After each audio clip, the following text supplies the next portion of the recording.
una duda, pero es Sí, un tanto general. Eh, sí. ¿Qué tan importante es evaluar emocionalmente a los profesores? ¿A los profesores? Sí, o sea, Muy, digamos, basándonos mucho, en muy un nivel importante. niños, o sea, profesores que están en contacto con los niños. Con los pequeños, ¿no?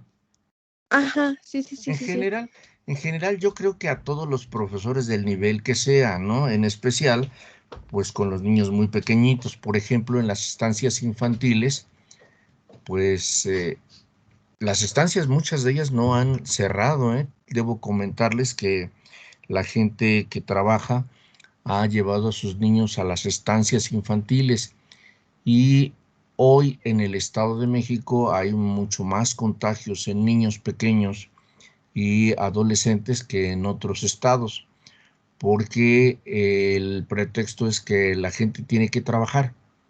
Entonces, a la necesidad del trabajo, la gente lleva a sus niños a las estancias infantiles y ahí entra el primer contacto del profesor con el niño, con el bebé. Si pasamos al kinder, verán que muchos kinderes, muchas escuelas preescolares, como se les debe de conocer, también han estado trabajando, inclusive a distancia, pero el asunto es los profesores que se enfrentan a ellos, qué tan preparados emocionalmente están. Entramos a la primaria y en la primaria otra vez todo es a distancia, todo es por televisión, todo es por cable, por internet. Y la pregunta sería, ¿qué tan bien preparados están sus profesores? En la secundaria, pues ya los profesores se multiplican porque recuerden que en la secundaria cada unidad académica, cada materia, pues tiene un profesor. Y entonces ya los profesores se dividen en diferentes áreas, igual que en la preparatoria e igual que en las facultades, ya no hay un solo profesor. Pero sí es importante hacer una evaluación, eh, como tú la refieres, dices emocional, pues sí, propiamente sería una evaluación de su personalidad, sería una evaluación de su trabajo, sería una evaluación del nivel académico en el que están. ¿De acuerdo? Sí, sí, estoy de acuerdo que se pueda realizar una evaluación. Hay muchas formas de evaluarlos, ¿no? Una puede ser a través de las pruebas psicológicas, otra vez elaborando cuestionarios, cuadros de entrevista. Es decir, hay muchas formas, pero sí es importante mantener una evaluación de cómo está el profesor con relación a el contacto que tiene con los estudiantes. Les quiero comentar que hay una base, una plataforma de investigación educativa en el Tecnológico Monterrey y ahí se publican muchos artículos sobre el estado emocional de los profesores en general en diferentes áreas, ¿sí? Es el Observatorio de Innovación Educativa del Tecnológico Monterrey. Que por cierto, vamos a ver en estas clases algunos videos que ellos sugieren, que ellos proponen con relación a esto de las competencias que nos toca ver. Pero sí, sí, ¿estás de acuerdo, Monse? No Monse. soy Monse, pero sí estoy de No, acuerdo. pero digo Monse que quiere hablar también. No, ya sé que Ok, sabes, ok. ya sé que tú preguntaste es Guadalupe, ¿no? Primero Sí, preguntó sí, sí. Guadalupe, era la que estás haciendo las preguntas sobre si es necesario evaluar a los profesores. Sí, Lupita, yo te digo que sí, nada más que vi que ya Monse está levantando la mano, o no sé si se quedó levantada su mano para preguntarle si estaba No de sé. acuerdo o no. Adelante, Monse. Es que yo le quería comentar algo, pero creo que ya fue su presentación. Yo había preparado también una presentación, a ver si podía Ah, bueno, compartirla mira, yo ya me adelanté porque luego como no sobre me el avisan. tema. Sí, sí, sí, pero mira, yo me adelanté y como luego no me avisan si alguien va a presentar, porque yo debo de tener a tiempo toda la información, pero si gustas, ahorita que terminemos de explicar y nos da tiempo, con todo gusto te damos la oportunidad, Monse, con todo gusto. Bien, Sí, sí, está ya, bien. sí, claro que sí. Bien, les digo que ya está el tiempo, ya comenzamos a trabajar, ya está una buena mayoría de ustedes en la sala. Entonces, pues vamos a hablar de esta famosa epistemología de la educación basada en competencias, es decir, de dónde se origina, de dónde nace, cómo es que nace esta idea de las competencias. Vamos a ver primero un video y luego ya la exposición de todo lo que yo preparo. Bien, vamos a ver este pequeño video.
Muy bien, pues en este video inicial acaban de escuchar ustedes parte del origen de lo que se refiere a las competencias.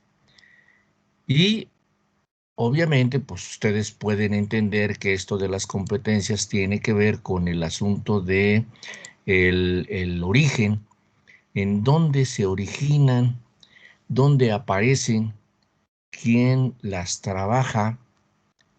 Y obviamente, pues estamos tratando de buscar información en general y se deben dar cuenta ustedes deben aprender que esto nace en Europa con un proyecto denominado el proyecto Tuning.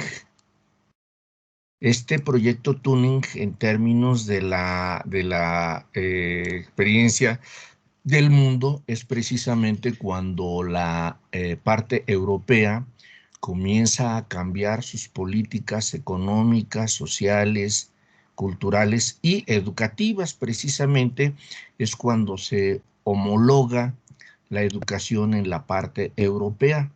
El proyecto Tuning lo que hace es tratar de unificar todo el sistema económico, político, cultural, social y desde luego el educativo. En Europa aparece la Comunidad Europea y también aparece una nueva moneda, el euro, pero también su impacto más grande es que la educación en Europa se hace como si fuese única, como si fuese para todos los países. Después ese proyecto Tuning es estudiado en América Latina y se llama Proyecto Tuning para América Latina, donde participan países como México, los países más fuertes como son Argentina, como son Brasil, Chile, México, que son algunos de los países que pertenecen a esa idea de colaborar. Ahí es más o menos ya donde comienza a nacer esta idea del tuning. Estamos hablando de la época de los 80s, 90s más o menos, y ahí ya aparece ese concepto de ser competente, del saber. El saber, para estos señores europeos, tiene que ver con el cómo sé hacer las cosas, cómo las hago, qué tan bien las hago, cómo puedo hacerlas mejor. Obviamente, de lo que yo sé, el saber, es qué tanto conozco, qué tanto aprendo, qué tanto he leído, qué tanto me he documentado, para que yo sea un buen ciudadano, tenga un buen ser, pueda yo ser un buen, ahora sí, un buen padre, un buen ciudadano, un buen colaborador, un buen trabajador, un buen elemento, ese es el ser. Y uno de los últimos elementos sería que si yo soy un buen ser, que sé hacer cosas, que conozco mucho, entonces puedo convivir, puedo relacionarme con todos los demás, puedo establecer un vínculo positivo con todos los seres humanos que me rodean. Esta es parte de lo que inicia con el origen, ¿verdad? El origen. Obviamente a nivel internacional, por eso está ahí el escudo de la Comunidad Europea, porque en el plano internacional este proyecto Tuning, que se va reforzando ya para 1999, es precisamente la de armonizar, la de ordenar, la de estructurar la cuestión educativa en un solo nivel, en un solo asunto. Esto era porque si alguien estaba estudiando, por ejemplo, en España, antes de este proyecto, y quería irse a Alemania, pues el problema eran los planes de estudio. O si alguien estaba por decirles, en Rusia y quería irse a estudiar no sé, a Francia, no podía porque chocaban con los planes de estudio. Entonces, por eso es importante este proyecto Tuning, porque ayuda a la educación superior europea a que se homologuen ciertas actividades. Y ahí es a donde aparece esto de las competencias. ¿Por qué? Porque hay la idea de una cooperación, de una colaboración entre los espacios europeos para buscar una mejor calidad educativa, una efectividad y una transparencia en todos los sistemas educativos que estaban en Europa. Por eso, cuando va a pasarse el proyecto Turing europeo hacia América Latina, pues el problema era cómo organizar a nivel internacional los países de América si Estados Unidos está comandando esta parte que nos corresponde.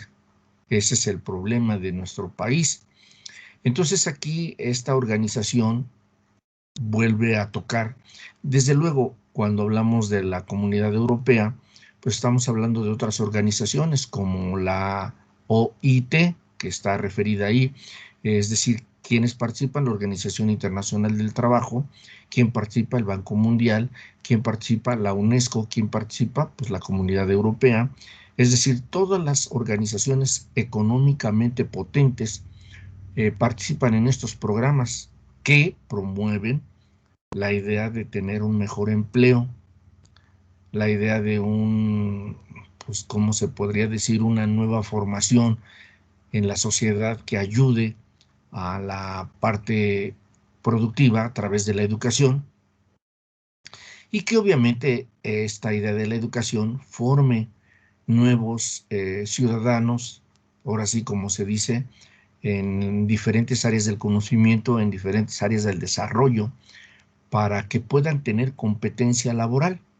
Por eso participa la Organización Internacional del Trabajo. Ya después de Europa, pues comento, se pasó a América Latina y los resultados en América Latina pues han sido diversos porque la formación, la competencia no se ve de la misma forma en el lado europeo que en el lado americano. Y esto crea una serie de conflictos un tanto interesantes para América Latina, ¿verdad? ¿Por qué?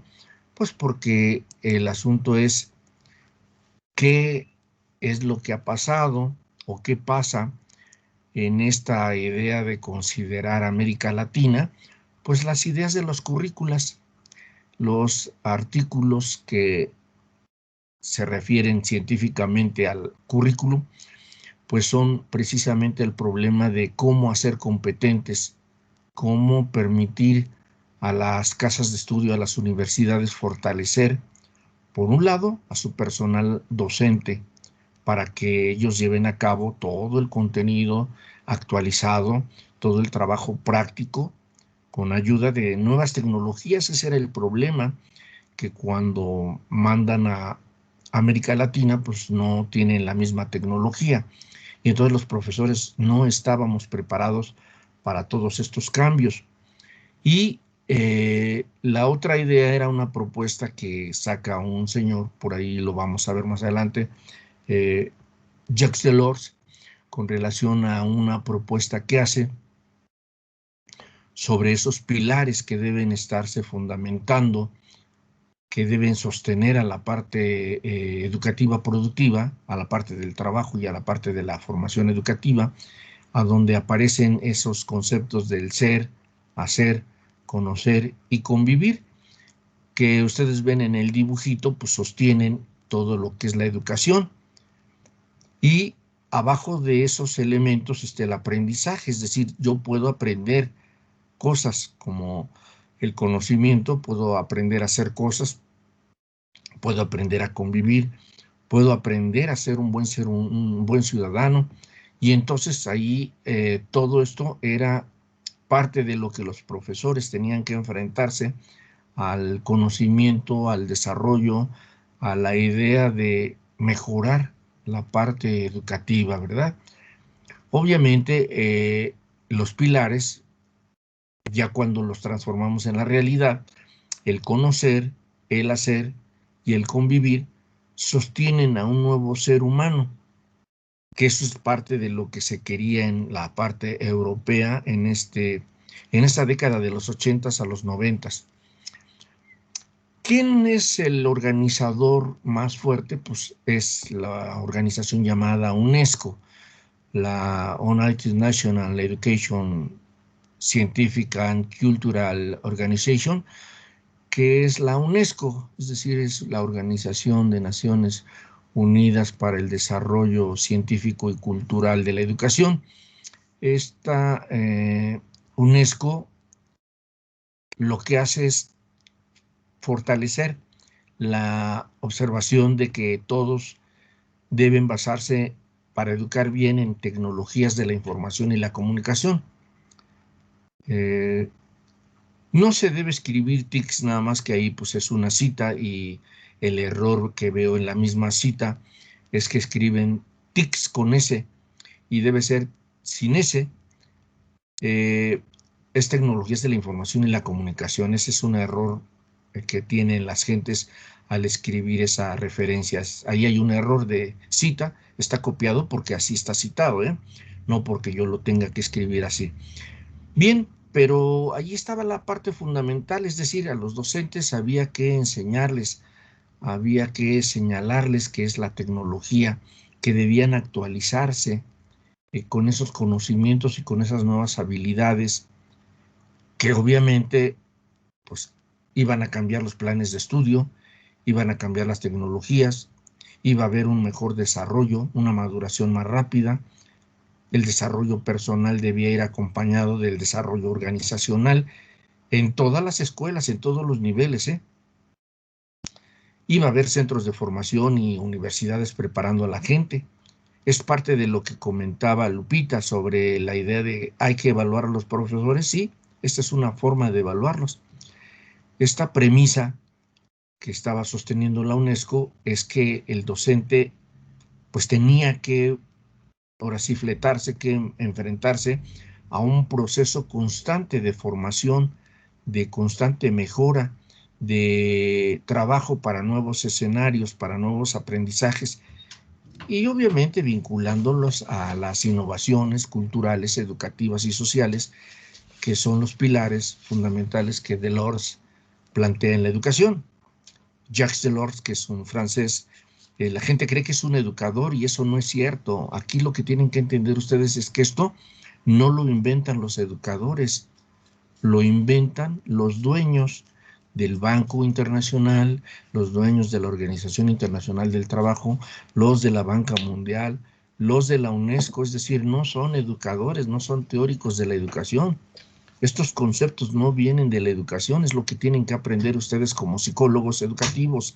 Estas premisas no son teorías educativas, son teorías económicas que servían para poner a trabajar a la gente, para ponerla a que tuviera un mejor empleo. Bien, aquí la perspectiva de la educación, de la universidad para este siglo XXI, que es el que ya estamos desarrollando, tenía que ir orientada a esa formación continua, a esa nueva capacitación en esta era del conocimiento ya más avanzado, y pues la esencia estaba en las casas de estudio, en sus docentes, en la investigación, en la extensión que se integraría al trabajo y a la finalidad de promoción de nuevas políticas educativas que ayudaran al crecimiento en todos los espacios de instrucción que había en el mundo. Aquí es donde la educación universitaria tiene una responsabilidad, porque había que preparar en distintas áreas del conocimiento a los profesores, tomar papeles principales de transformación, de cambio, a través de tecnologías, a través de lo social, a través de la comunicación y obviamente a través de lo académico. Es por ello que todas estas instituciones que mencioné tienen el compromiso de actualizar, de modernizar a los seres humanos, pero quede entendido para ustedes que no eran organizaciones educativas, son organizaciones de tipo capitalista que busca el mejor empleo, el mejor trabajo en los seres humanos.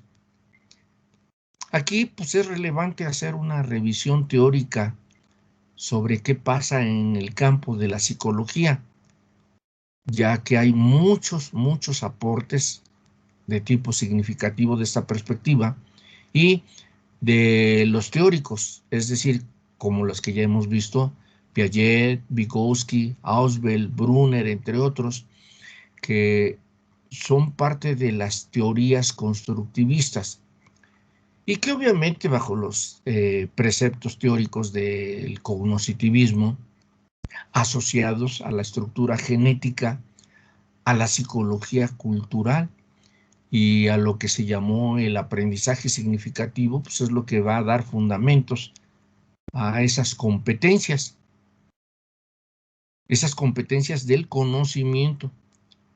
Ahí es donde la teoría de Piaget, que es enfocada al desarrollo cognitivo, cómo se desarrollan los seres humanos, pues es que se basaba precisamente en esas acciones y en esos pensamientos que autodirigen al estudiante en acciones que obviamente el maestro pues lo único que hace es orientarlo, ¿verdad? Esa discusión precisamente de todas estas teorías pues nos puede llevar a ordenar y de alguna manera adaptar esos conocimientos, esos saberes que se pretenden adquirir, que se pretenden formar a través de toda la participación, indistintamente del área de preparación, no importa que seas médico, abogado, ingeniero, arquitecto, no importa eso, no, es decir, ahí deben de participar todos los teóricos para que todas las herramientas pudieran pues relacionarse con esta idea del aprendizaje de tipo productivo. Otro de los teóricos que participan, bueno, no porque haya participado, sino porque toman estos señores a estos autores y a Vygotsky con una referencia del 78, pues que es uno de los teóricos que introduce el desarrollo cognitivo y que depende más de las personas alrededor del ser humano que aprende, que es el entorno precisamente, nada más que aquí ya le suman el entorno tecnológico. Vygotsky no manejó el entorno tecnológico, manejó el entorno social y el aprendizaje curricular para ellos es que es entretejido entre la formación que tiene el participante con cualquier área del conocimiento en el espacio que tengan. Es decir, hay una idea cultural, hay una capacidad del avance intelectual. Todo esto a través del proceso viejo y moderno de la sociedad. Esto es parte de lo que toman de Vygotsky. Otro sustento teórico importante que toman estos señores es esa teoría de Ausubel que define el aprendizaje significativo y que lo ve como algo natural, como algo relevante en la creación de un material educativo mediante estructuras cognitivas. Aquí un autor que es Rojas, en 2013, nos dice que Ausubel presenta un diseño en 3 momentos. El primer momento es la interacción entre el docente y el estudiante. La relación más importante es el docente y el estudiante, en el nivel que sea. La segunda es la incorporación de ideas que tiene tanto el sujeto que enseña como el sujeto que aprende y las respuestas que dan a través de ciertos ejemplos.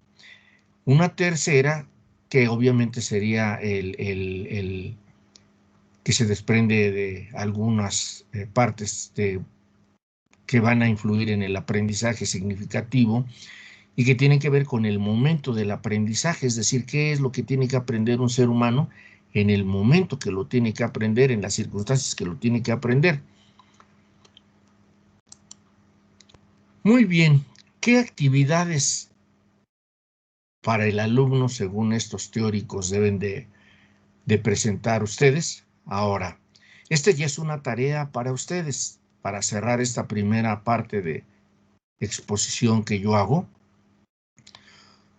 Todos ustedes tendrían que desarrollar 3 actividades.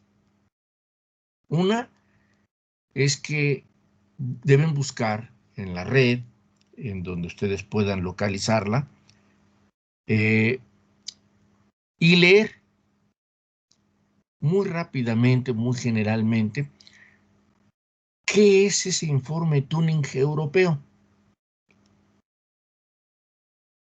Una segunda actividad es, hay que buscar y leer el informe Tuning de América Latina.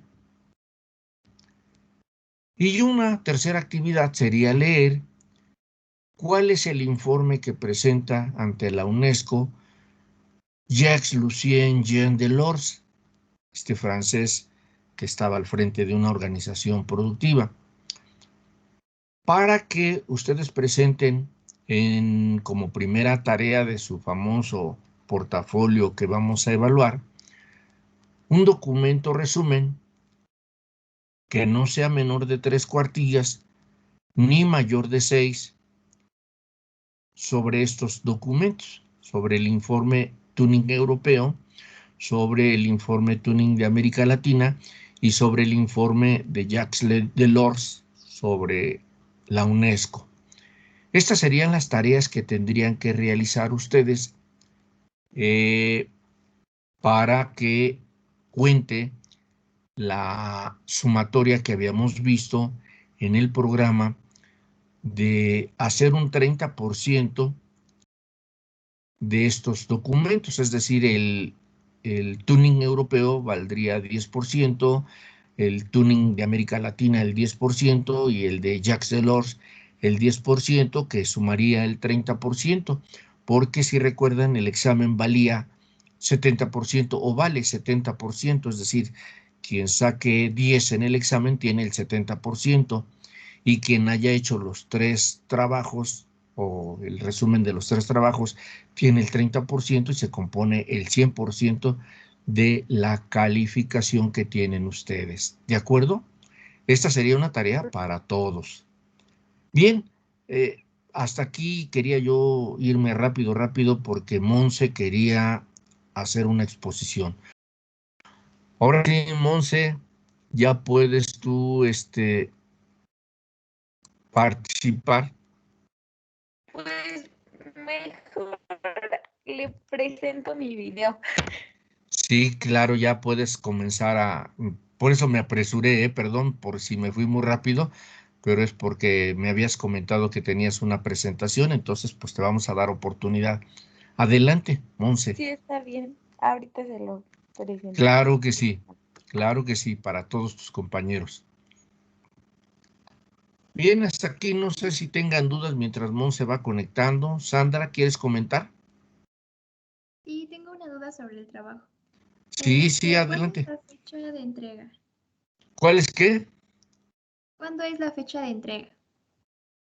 Pues debe ser antes del examen, ¿eh? Es decir, el examen, acuérdense que ya está en la semana pues la semana del 15 de marzo en adelante, digo, aunque no comienzan el 15, pero recuerden que ya vienen los exámenes primer parcial, entonces ya hay que poner una fecha límite que a lo mejor sería el 18 de marzo para presentar el 18 de marzo. Es un trabajo que yo pues lo pensé mucho para que ustedes pudieran tener el 30% de lo que marca el programa. Ahora sí, adelante, Monse.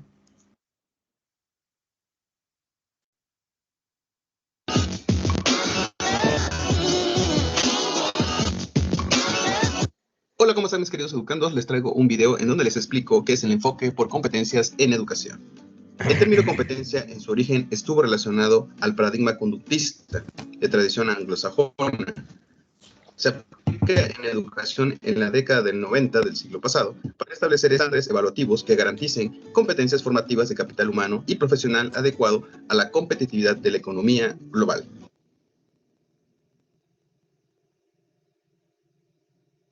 Esta acepción resulta reduccionista y atomizada, reducida a la yuxtaposición de habilidades cognitivas pequeñas, al más puro estilo del condicionamiento de conducta. En este punto se paradigma técnico conductista de los años 70, formulado en términos racionales y diccionales, conductas observables. La diferencia es que competencia no es objetivo que se logra en la actividad científica, involucra a toda persona y no es evaluable en el mismo sentido del objetivo. Con la segunda revolución cognitiva y el florecimiento del cognitivismo, que incorpora el constructivismo y tiene su máximo exponente en Ausubel, se agregan los procesos y mecanismos mentales que participan en el aprendizaje, comprensión, memoria, atención, motivación, disposición personal, etc. Competencia no es contenido procedimental, aunque lo incluya, lo trasciende porque es integral e incluye a todos los demás contenidos. La Operación y Desarrollo Económico, la OCDE, para la elaboración del concepto de competencia, tiene una perspectiva más abierta, integrada, holística y relacional. Incluye los aportes de los estudios socioculturales y constructivistas sobre el aprendizaje, afirmando que los individuos emiten juicios, revisan, reflexionan y cambian el comportamiento al reconstruir constantemente su conocimiento útil y relevante, cuando interactúan con otras personas y objetos en los contextos complejos de la interacción social. Las habilidades individuales son construcciones sociales que reflejan las prácticas culturales que dominan los contextos y las situaciones de la vida. Las competencias se forman en la interacción social. Así, una competencia es la capacidad de responder a diferentes situaciones e implica un saber hacer, habilidades, con saber, conocimiento, así como la valoración de las consecuencias de ese hacer, valores y actitudes. Otra definición similar se refiere a que una competencia es la capacidad adaptativa, cognitiva y conductual que se traduce en un desempeño adecuado a una demanda que se presenta en contextos diferenciados que conllevan distintos niveles de complejidad. Según Perrenot, las competencias que deben ser exigibles a los docentes para enfrentar los desafíos que presenta la educación en el siglo XXI son las siguientes. 1. Organizar y animar situaciones de aprendizaje. 2. Gestionar la progresión de los aprendizajes. 3. Elaborar y hacer evolucionar dispositivos de diferenciación. 4. Implicar a los alumnos en su aprendizaje y trabajo. 5. Trabajar en equipo. 6. Participar en la gestión de la escuela. 7. Informar e implicar a los padres. 8. Utilizar las nuevas tecnologías. 9. Afrontar los deberes y dilemas éticos de la profesión. 10. Organizar la propia formación continua. En congruencia con los planteamientos de la reforma curricular, las estrategias de formación continua dentro del marco de la Reforma Integral de Educación Básica en México están circunscritas bajo un enfoque de competencias. La Reforma Integral de Educación Básica, o RIE, presenta 5 competencias para la vida, mismas que se deberán desarrollar en los 3 niveles de educación básica y a lo largo de la vida, procurando que se proporcionen oportunidades y experiencias de aprendizaje significativas para todos los estudiantes. De acuerdo a la SEP, estas 5 competencias son las siguientes. 1. Competencias para el aprendizaje permanente. Para su desarrollo se requiere habilidad lectora, integrarse a la cultura escrita, comunicarse en más de una lengua, habilidades digitales y aprender a aprender.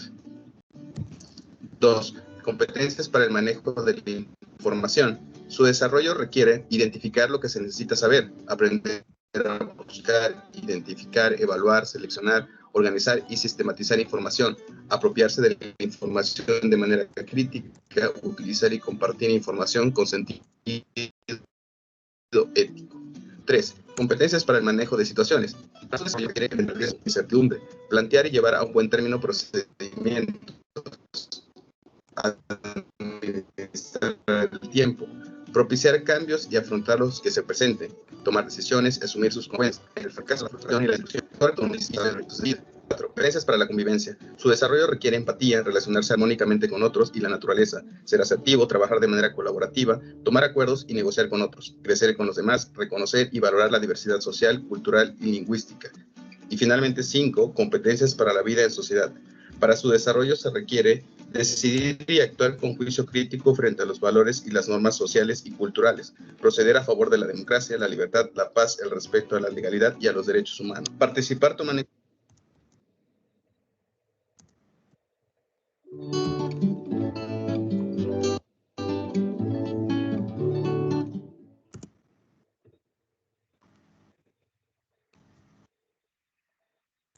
toman en cuenta las implicaciones sociales del uso de la tecnología, combatir la discriminación y el racismo y conciencia de pertenencia a su cultura, a su país y al mundo. En este sentido, el perfil de egreso plantea rasgos deseables que los estudiantes deberán mostrar al término de la educación básica, como garantía de que podrán desenvolverse satisfactoriamente en cualquier ámbito en el que decidan continuar su desarrollo. Dichos rasgos son el resultado de una formación que destaca la necesidad de desarrollar competencias para la vida que, además de conocimientos y habilidades, incluyan actitudes y valores para enfrentar con éxito diversas tareas. Como resultado del proceso de formación a lo largo de la educación básica, el alumno debe mostrar los siguientes rasgos. 1. Utiliza el lenguaje materno, oral y escrito para comunicarse con claridad y fluidez e interactuar en distintos contextos sociales y culturales.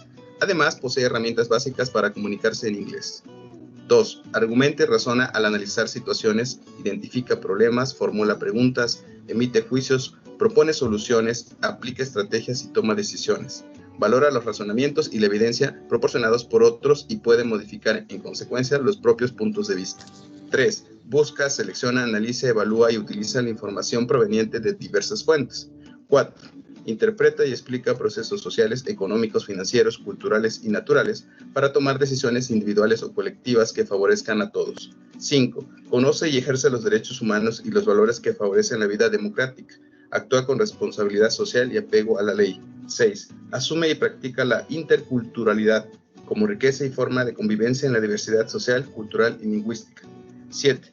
Conoce y valora sus características y potencialidades como ser humano. Sabe trabajar de manera colaborativa, reconoce, respeta y aprecia la diversidad de capacidades en nosotros y emprende y se esfuerza por lograr proyectos personales o colectivos. Número 8. Promueve y asume el cuidado de la salud y del ambiente como condiciones que favorecen un estilo de vida activo y saludable. 9. Aprovecha los recursos tecnológicos a su alcance como medios para comunicarse, obtener información y construir conocimiento. Y 10. Reconoce diversas manifestaciones del arte, aprecia la dimensión estética y es capaz de expresarse artísticamente. El factor clave bajo un enfoque de competencias es que todo conocimiento teórico o conceptual tiene sentido a la luz de su aporte a la configuración de una práctica docente en el aula que logre un aprendizaje significativo por parte del alumno. El elemento teórico por sí solo no otorgará las herramientas didácticas al docente para que potencie el desarrollo de sus alumnos. A su vez, la enseñanza de técnicas y prácticas sin sustento teórico convierte al docente en un mero técnico sin capacidad de discernimiento ni reflexión respecto a cómo desenvolverse en contextos específicos y diferenciados. Por ello, el enfoque de competencias que promueve la RIEF busca articular elementos teóricos y prácticos en la actualización formativa de los docentes. Eso sería todo, mis queridos educandos. Espero haya sido de mucha utilidad. No olviden de suscribirse, dar like.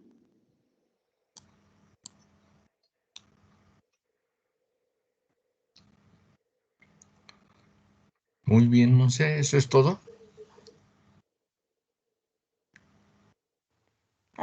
Es que, o sea, sí tengo la presentación, pero estaba checando que a lo mejor y coincide mucho con lo que veremos la próxima clase, que es ya profundizar el modelo con lo que es la educación.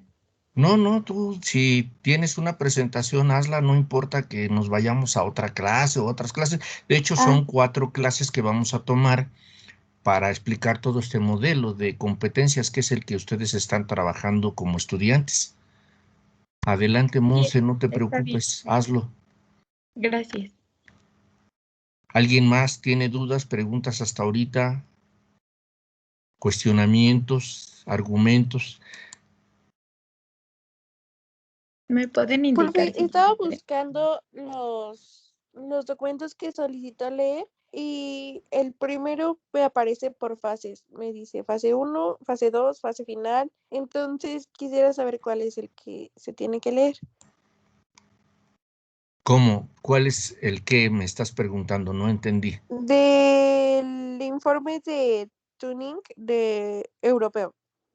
Bueno, primero tienen que buscar, de hecho, va a ser más fácil si se meten a la página de la UNESCO.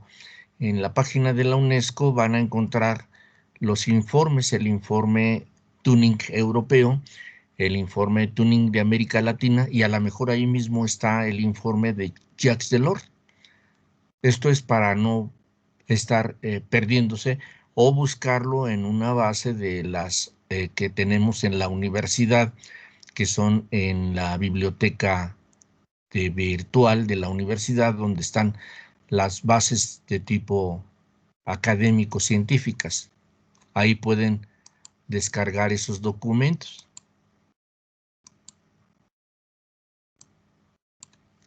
Ok, profe, gracias. Sí, por nada, ahorita lo comentamos al final. Adelante, Monse. Sí, está bien, ya se ve. Sí, ya está en pantalla, por eso estábamos esperándote para que inicies, ya está, la educación basada Ah, en competencias. ok.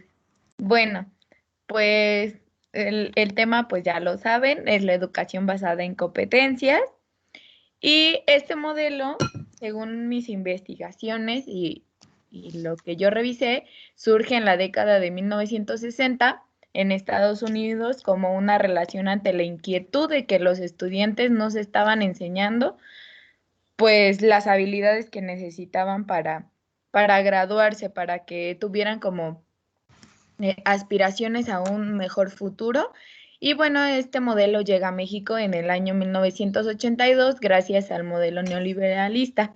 Cabe mencionar que pues el modelo tenía como también intereses de, bueno, al componerse, al iniciarse este modelo, tenía intereses para que, como ya lo decía el profesor, las personas tuvieran aún mejor competencia para su desarrollo laboral y obviamente pues hubiera un reflejo en las ganancias económicas para el país o para la empresa o etcétera.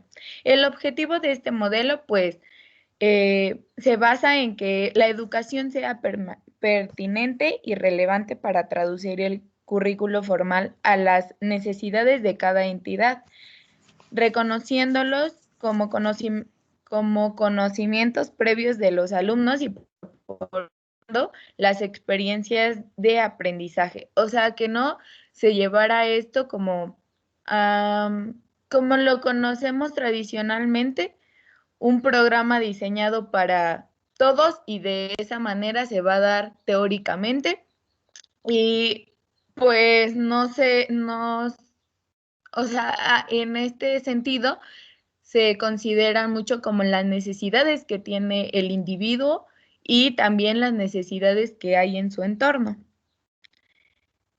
Cabe mencionar, perdón, que aquí se toman en cuenta los 4 saberes del modelo, que es el saber ser, el saber hacer, el saber conocer y el saber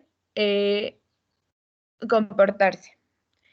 ¿Qué es el aprendizaje basado en competencias?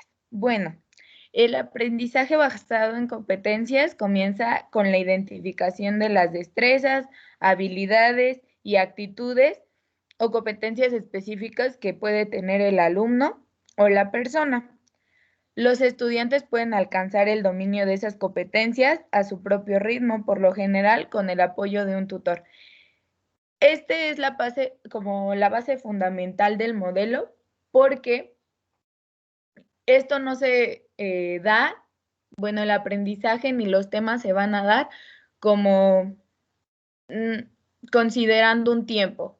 Tal día vamos a ver tal tema y se tiene que culminar pues en tal fecha, sino que esto iba al ritmo del aprendizaje que tenía el alumno. Y pues actualmente todavía se sigue utilizando y más con esta modalidad que se tienen que utilizar como más elementos tecnológicos para que llegue el aprendizaje a nuestros hogares. Entonces, pues consiste en esta parte de que se respeten los tiempos y las necesidades del alumno. Este enfoque también se utiliza para desarrollar competencias abstractas o académicas y a veces junto con otros cursos o programas. La educación basada en competencias, según la definición de Holland en 1966, se centra en las necesidades, estilos de aprendizaje y potencialidades individuales para que el alumno llegue a manejar una maestría y las destrezas señaladas por la industria. Formula actividades cognitivas dentro de ciertos marcos que respondan a determinados indicadores establecidos y asienta que deben quedar abiertas al futuro y a lo inesperado. Teniendo estas definiciones, debemos tener claro que el modelo busca que el aprendizaje que tenga el alumno sea un poquito más independiente, sea sí a su paso, sí a su ritmo, pero que también se logre producir en el alumno un interés por aprender, no ser esos alumnos, o como ya lo veíamos viendo, yo creo que muchos en años posteriores, pues llegaban los exámenes y solo nos dedicábamos como a memorizar y no aprender lo que habíamos visto en las clases, quizá porque era muy rutinario, quizá porque era muy pues teórico, o quizá los programas eran tan pesados que no provocaban ni el más mínimo interés. En algunos casos, no siempre pasa, pero el modelo lo que busca es de que deje de ser ese alumno pasivo y se vuelva un alumno activo. Bueno, en el contexto educativo, todos los contenidos que queramos transmitir al alumnado han de ser primero divididos en partes sencillas para así ir transfiriéndolos de una manera progresiva. El modelo y, claro, los programas que se van a diseñar en este contexto educativo deben considerarse de manera individualizada para que el alumno tenga una mejor administración de información y también pues respetando que a lo mejor pues el alumno Juanita no aprende de la misma manera que aprende Raulito. Entonces se consideran estos aspectos para que el aprendizaje sea mejor comprendido por el alumno. El enfoque por competencias se va a ir basando por fases. Como ya lo mencioné anteriormente, se va a dividir los temas o pues, bueno, sí, los temas que se van a ver durante cierto tiempo y eso como una propuesta piloto y va a ir tomando forma conforme sea el curso. ¿A qué me refiero con esto? No se puede pasar a otro tema hasta que el alumno lo domine, desarrolle las habilidades que debe desarrollar y de esta manera también se va a autoevaluar qué aprendí, cómo lo puedo ejecutar y a dónde puedo llegar con este aprendizaje. La educación basada en competencias se concentra en pues conocimientos que pues cada uno va a desarrollar conforme sus tiempos y espacios, las habilidades, las actitudes inherentes a una competencia, que podría ser la disciplina o los valores, como ya lo dije, tiene que desarrollar el alumno en este modelo, bueno, va a aprender a también cómo enfrentarse a su entorno, cómo resolver problemas, cómo tomar decisiones, ser empático, aprender a trabajar también con sus emociones, tener ese control de mi frustración, de mi enojo, quizá de la tristeza y manejarlo como algo positivo y que eso no afecte también, pues sí, la toma de decisiones que puede llegar a tener y claro que también va a considerar las consecuencias que le va a traer esa toma de decisión. También la evaluación de los logros mediante una demostración de desempeño o de la elaboración de un producto. También hay un cambio manejando este modelo en la forma de evaluar, que ya lo vamos a ver en un momentito. Y bueno, aquí vamos a hacer como una diferencia, una distinción entre lo que es un modelo tradicional y el modelo por competencias. El modelo tradicional, pues se maneja un tiempo fijo, como lo hacíamos en las clases de primaria, secundaria, prepa, en donde pues íbamos de 7 de la mañana a 1 de la tarde y ya después nos íbamos a nuestra casa y ya nos perdíamos como de la escuela un poquito. Pero en relación ahora con el de competencias, pues el tiempo es variable. El tiempo depende mucho del alumno y la administración que puede llegar a tener de él. Es posible dominar algunos conceptos, en cambio, como en el modelo de competencias, el alumno va a desarrollar una investigación previa al tema, a la clase, pues va a dominar muchos más conceptos porque se va a interiorizar, va a llegar a esa adaptación del tema, de contextualizarse más bien de lo que se va a ver. Y claro, van a haber dudas Y el trabajo del docente va a ser, pues, realizar como previas investigaciones y adaptar los temas a las necesidades que puede llegar a tener el alumno. El contenido en material es generalizado y pues en cambio en el de competencias es personalizado. El ritmo es fijo y en el de competencias pues es variable dependiendo pues cómo aprende el estudiante. Algunos estudiantes pueden llegar a tener éxito y el modelo de competencias pues nos indica que puede haber más alumnos con éxito. El sistema de evaluación propone un sistema de evaluación continua, entregando como un producto, autoevaluándose previamente y saber qué es lo que aprendí y se le evalúa al alumno con los temas vistos y las habilidades que él desarrolla. Lo que se evita, pues, es que sea un alumno pasivo, o sea, que ya no memorice, sino que aprenda. Al utilizar el enfoque por competencias y llevar a cabo evaluaciones de cada módulo de conocimiento, pues se asegurará que el alumno esté interiorizando pues las cuestiones planteadas antes de continuar a la segunda fase. Terminando cada fase se hace la evaluación para continuar con el siguiente tema, con el siguiente aprendizaje que se le quiere hacer llegar al alumno. Las ventajas del modelo. Bueno, como todo tiene ventajas y desventajas, pero pues ahorita vamos a ver lo que son las ventajas. Y pues tiene accesibilidad y flexibilidad. Los programas no son rígidos y pues se adaptan como a los tiempos y a este nuevo uso como de las TICs, que los niños ahorita o nosotros mismos como universitarios estamos utilizando pues muchas plataformas que quizá antes ni siquiera utilizábamos, que ni siquiera sabíamos que existían, pero nos están haciendo como un poquito más fácil, más digerible los conocimientos. Sabemos que no aprendemos de la misma manera, pero como somos seres adaptativos, pues estamos tratando de adaptarnos a esta nueva manera de aprender.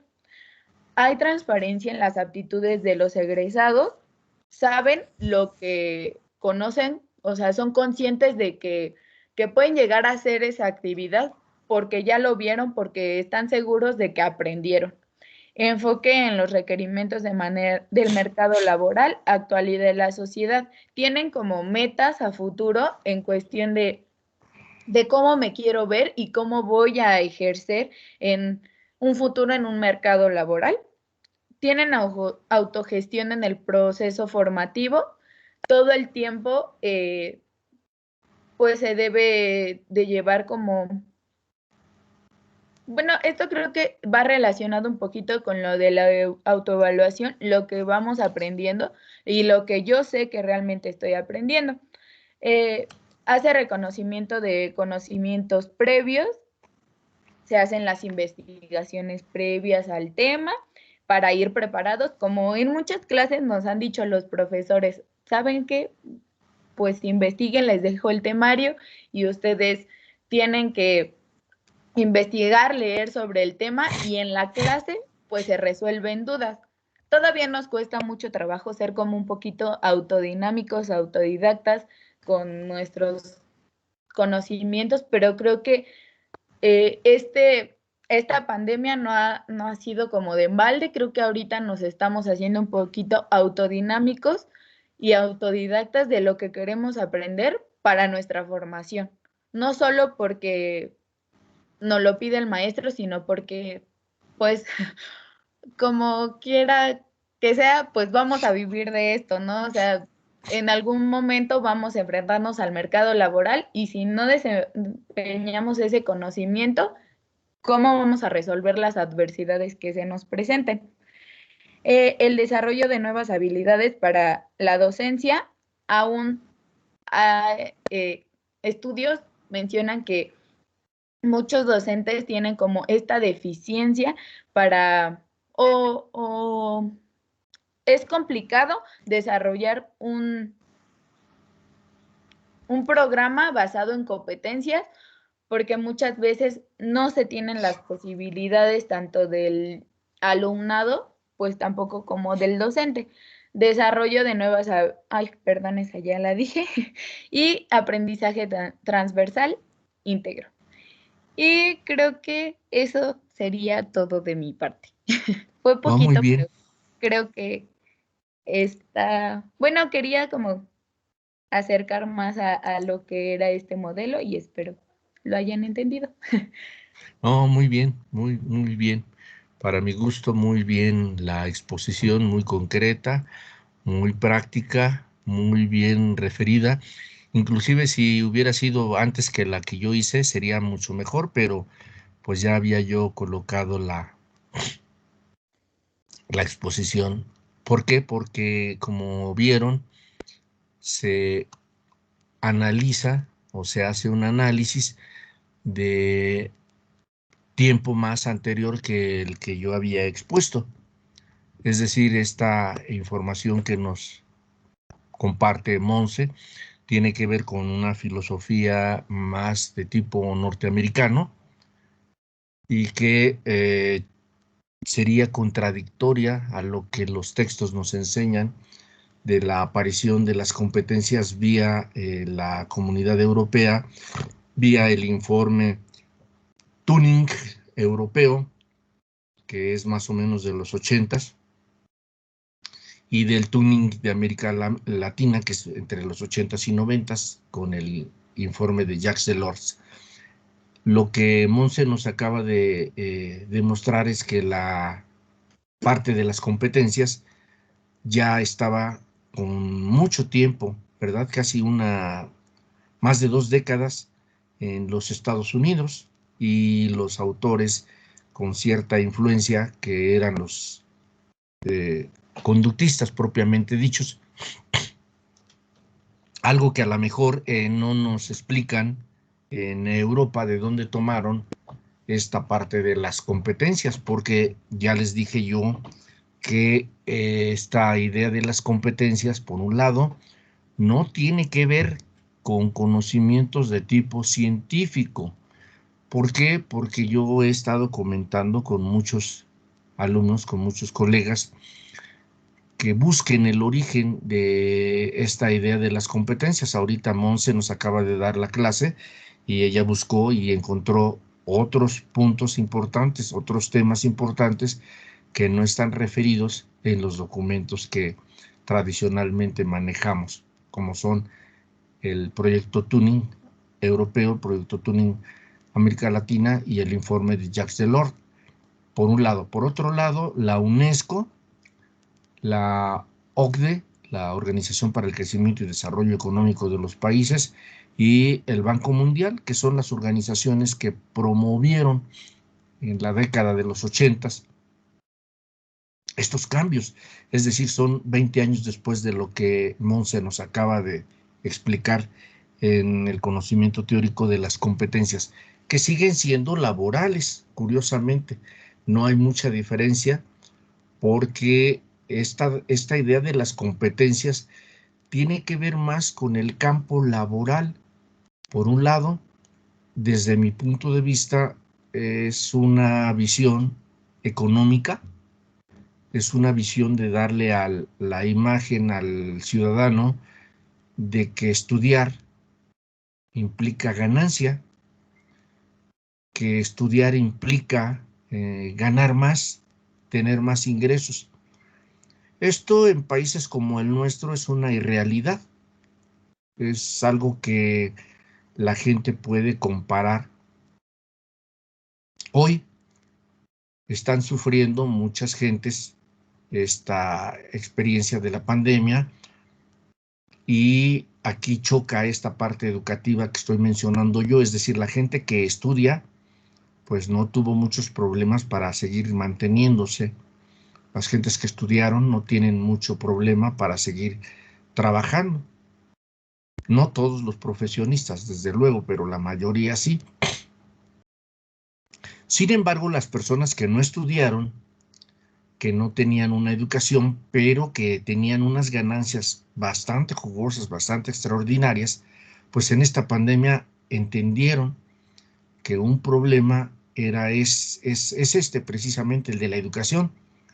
Por ejemplo, un señor que vendía tacos, ejemplo, un señor que vendía barbacoa todos los días, pues obviamente ganaba mucho más que un profesional que recién egresaba, ¿verdad? Que recién estaba formándose, o una persona que tenía un puesto en el mercado donde vendía diferentes cosas, pues ganaba más. O una persona que tenía no sé, un restaurante, un restaurancito, ganaba más que un profesional. Esto era clásico que se mencionara y que era en tono de burla para los egresados, en especial de carreras como la nuestra. ¿Por qué? Porque los egresados nuestros, pues a veces les cuesta mucho trabajo conseguir un empleo y cuando lo consiguen, el salario es muy bajo, muy limitado. No es como en otras profesiones. Algunos egresados ponen sus negocios, ¿verdad? Como los que pusieron sus estancias infantiles, o los que pusieron sus clínicas, pero que en esta pandemia sufrieron precisamente por la carencia de gente, por la política de quédate en tu casa, y entonces pues muchos se vieron en la penosa necesidad de decir, híjole, ¿y ahora cómo me mantengo? Ya no tengo niños o ya no tengo pacientes, ¿verdad? Tuvieron forzosamente que utilizar estas tecnologías de las que hablan estos señores de la modernización de la educación, de la actualización de la educación, del uso de las TIC, que son tecnologías de la información y comunicación, para poder trabajar, para poder ingresar. Entonces, esa es una lucha, esta en la parte económica, social, y ahí es a donde entra la educación. Por eso yo criticaba mucho que esta no es una parte 100% de teoría psicológica o de teoría educativa, sino es más que nada una parte económica, una parte laboral de cómo debe salir un egresado de una universidad o de una institución educativa bien preparado para que tenga trabajo. Pero ese trabajo finalmente es un empleo, es decir, es una persona que va a estar siempre supeditada a que lo exploten, a que le exijan horarios, a que le exijan actividades. No es que sea el dueño de la empresa, no es que sea el dueño de la fábrica, no, es un subempleado o es un empleado más. Esa es la crítica que se hace a nivel general sobre esta idea de competencias, ¿verdad? Hace algunas clases les hablaba yo de el medio social, y si ahora sumamos esto de las competencias al medio social, si recuerdan les decía yo cuáles son las posibilidades de que una persona que vive en una zona muy limitada culturalmente, socialmente, económicamente, de todos los medios alrededor, contra una que se desarrolla en un medio que tiene todas las posibilidades, ¿cuál es más competente? Obviamente, si lo comparamos con la educación, cualquiera diría, pues en el medio en el que tiene todas las posibilidades de estudiar, de mejorar, de entrar en contacto. Pero aquí vendría la respuesta, depende de la realidad a la que se enfrenta cada persona. La competencia sería, ¿qué tanto puede sobrevivir un ser humano como nosotros, que a veces nos dedicamos solamente al trabajo universitario, y que nos pusieran en el campo a trabajar? ¿Qué tanto podríamos ser competentes? Pues yo dudo mucho, ¿verdad? Porque no sabríamos diferenciar vegetales, no diferenciaríamos animales, no diferenciaríamos fauna, no habría diferencia de cómo hacer las cosas. Igual si traemos a un agente de campo a un lugar como el de nosotros, citadino o urbano, como quieran decirle, van a ver que le cuesta mucho trabajo.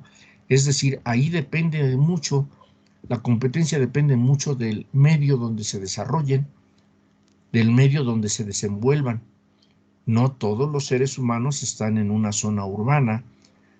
Hay algunos que viven en zonas rurales, hay alumnos que viven en zonas suburbanas y hay alumnos que obviamente viven en la opulencia, en las zonas residenciales más apropiadas de las ciudades grandes. Pero cada uno de ellos tiene una diferente forma de ver competitivamente su actuar. Por eso cuando llegan al nivel superior, pues las diferencias son notorias, ¿verdad? Cuando alguien ya llega desde la preparatoria dominando el idioma inglés, por ejemplo, pues ya no le cuesta nada de trabajo estar en contacto con la universidad.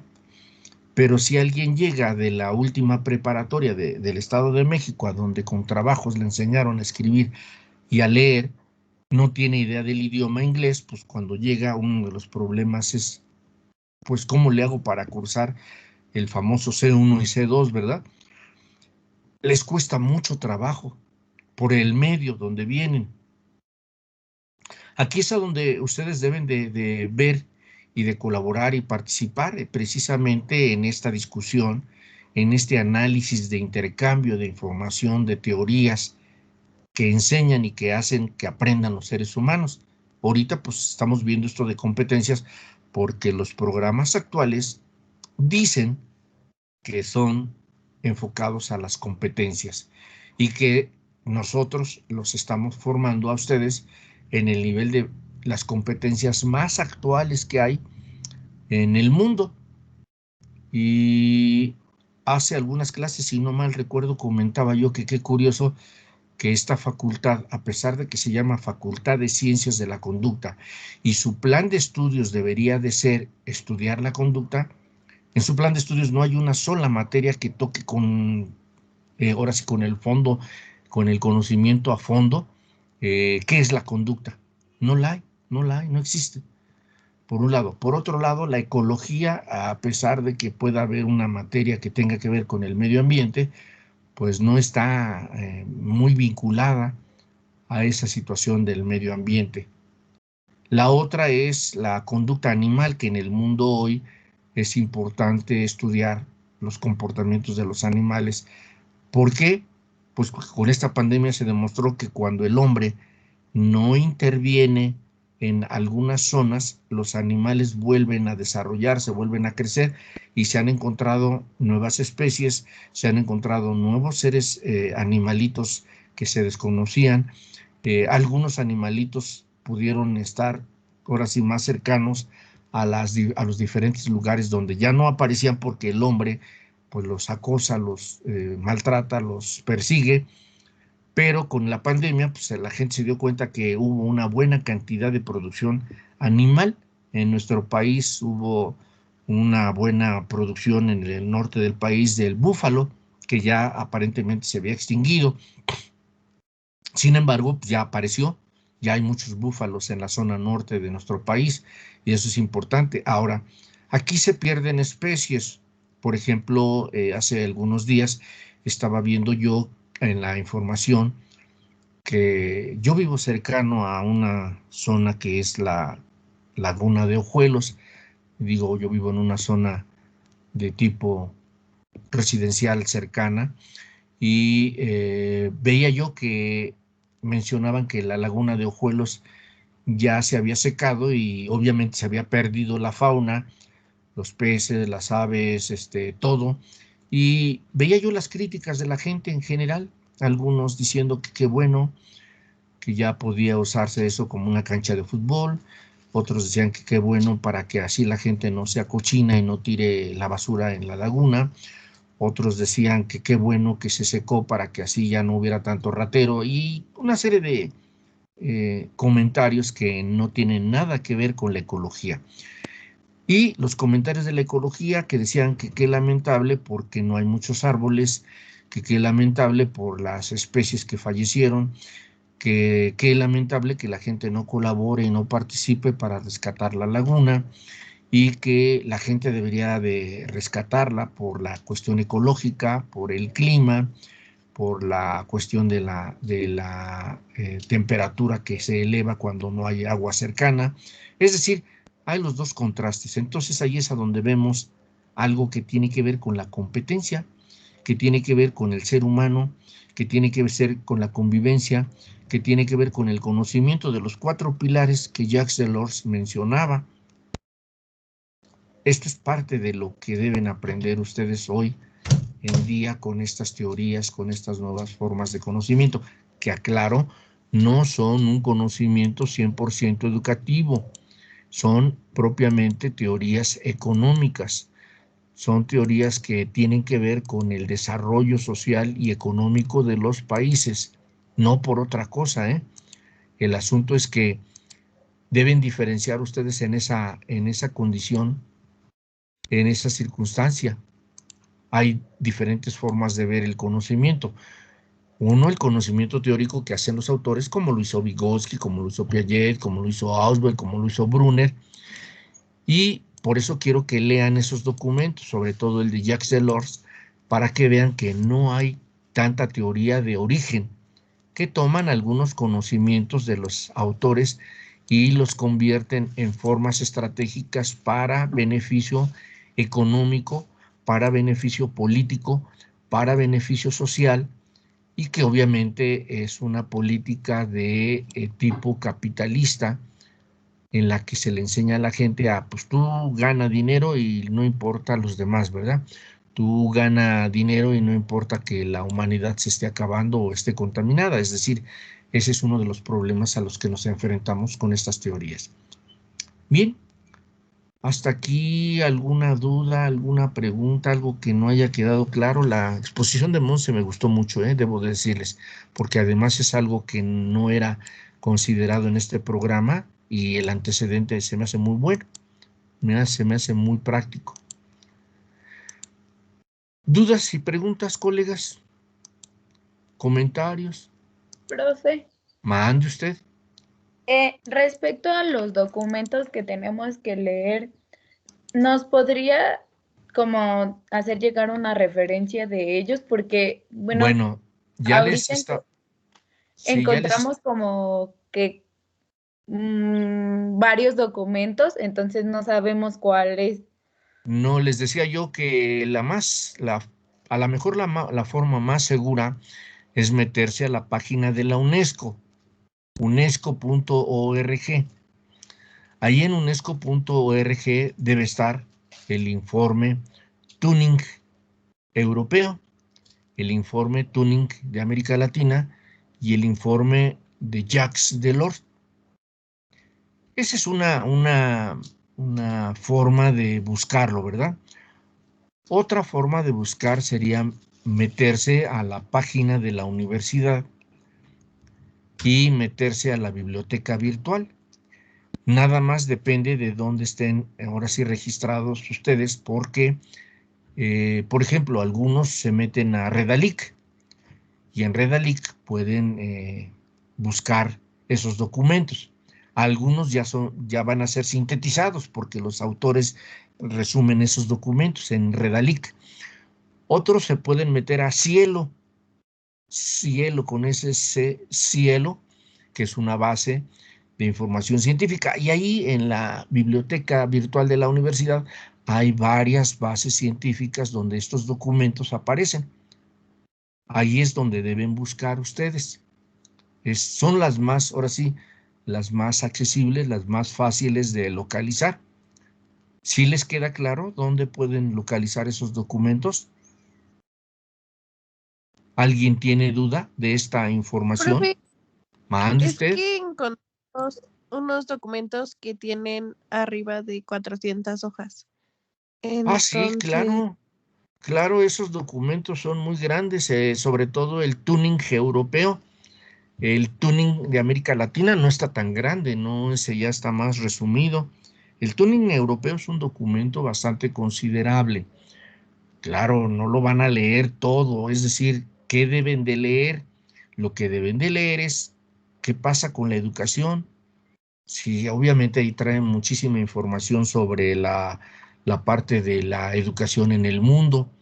No, lo que tienen que hacer ustedes como estudiantes, como investigadores que deben iniciar las tareas es, a ver, ¿qué materia estoy viendo? Ah, bueno, estoy viendo la de enseñanza-aprendizaje. Bueno, entonces, ¿qué debo localizar en un documento como el tuning? Ah, pues, ¿dónde está el concepto de enseñanza? ¿Dónde está el concepto de aprendizaje?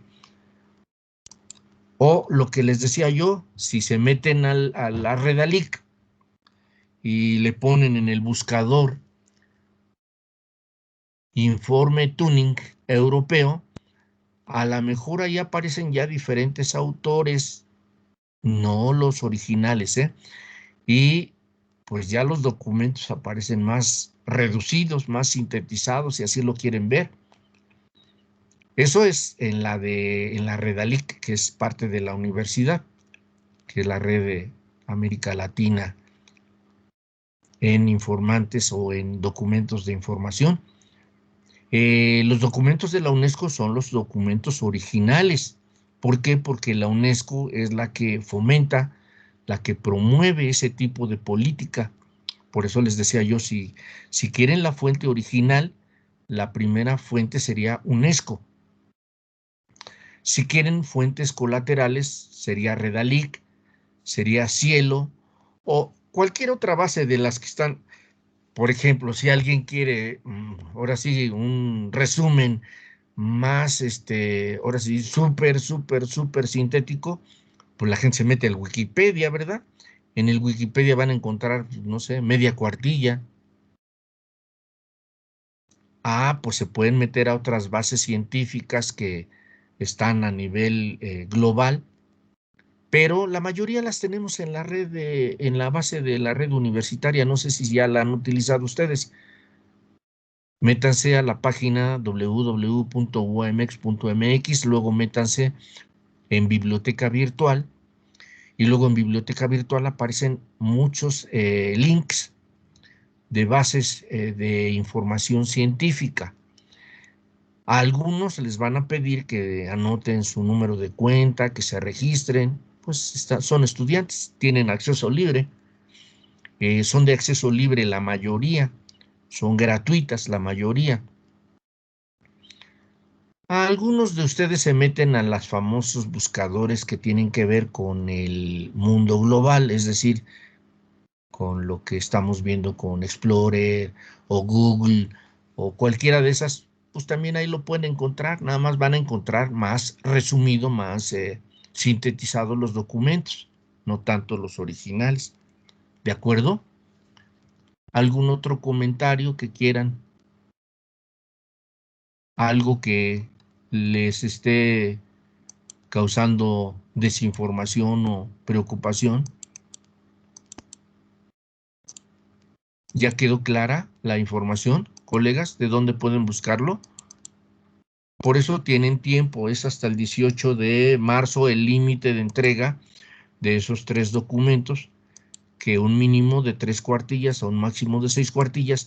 Claro, no van a copiar, ¿verdad? Van a leer y van a hacer un desglose, una especie de ensayo desde la visión de ustedes.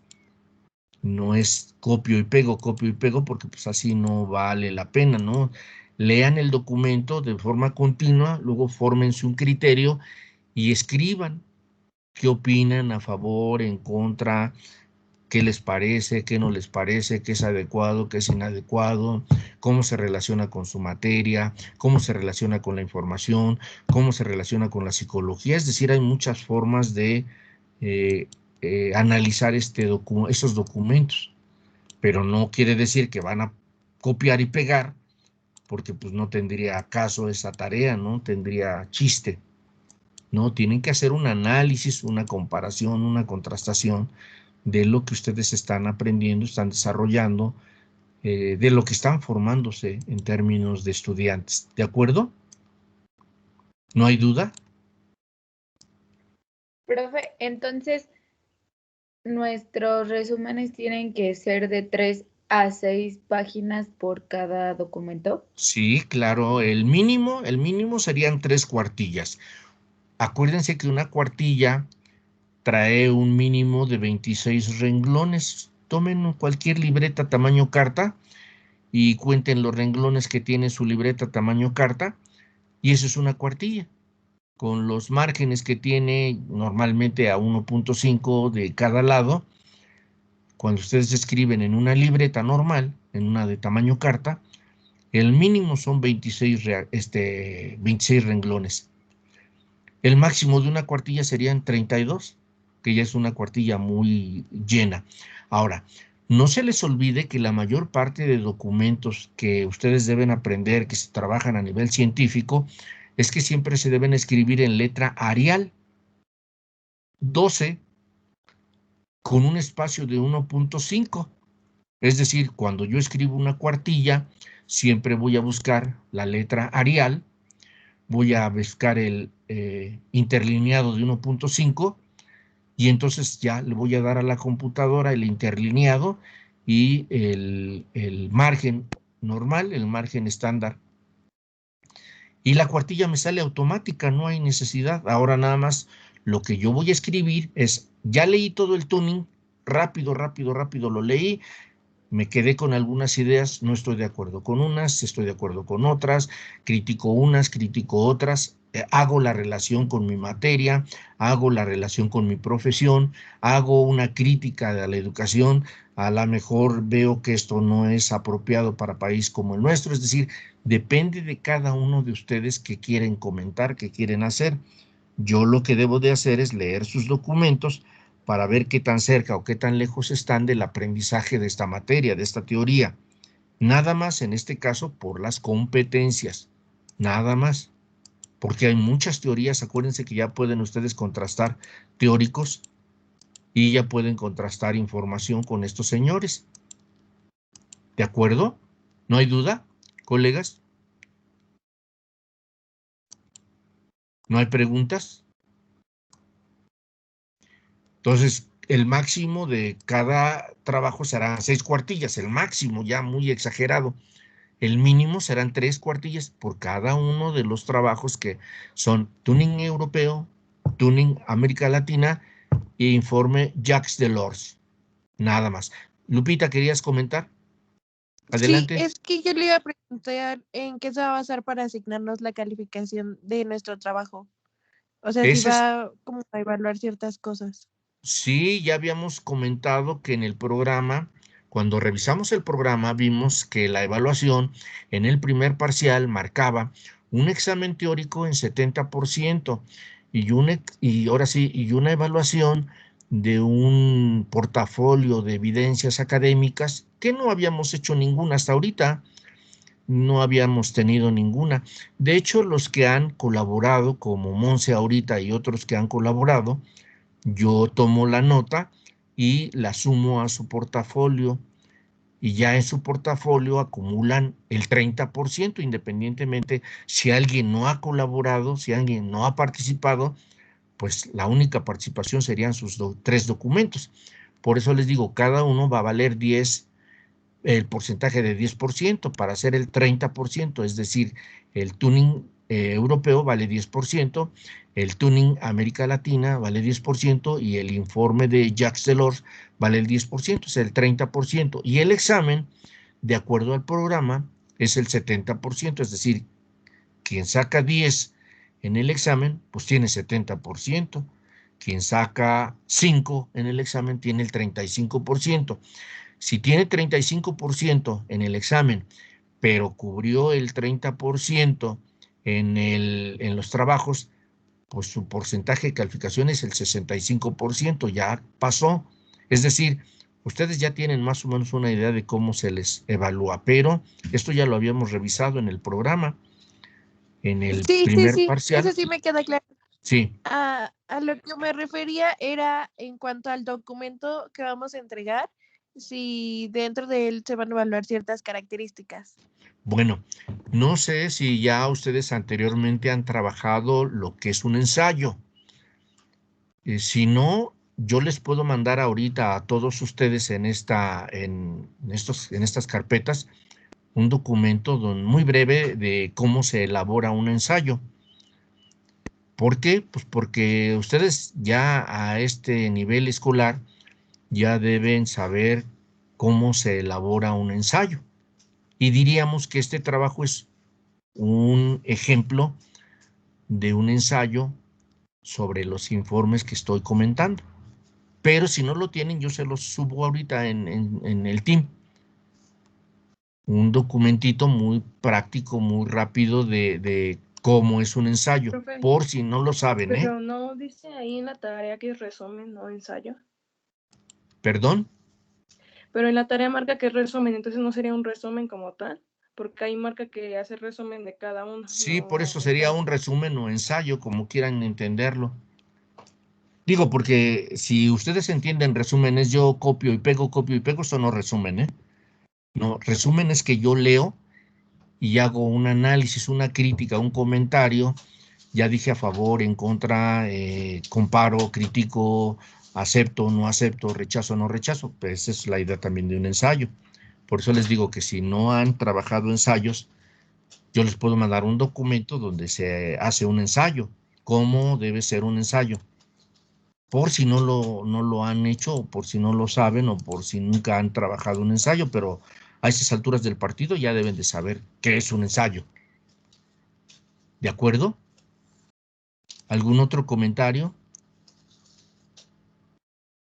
Ahorita se los mando, no se preocupen, ahorita lo busco rápido y se los envío.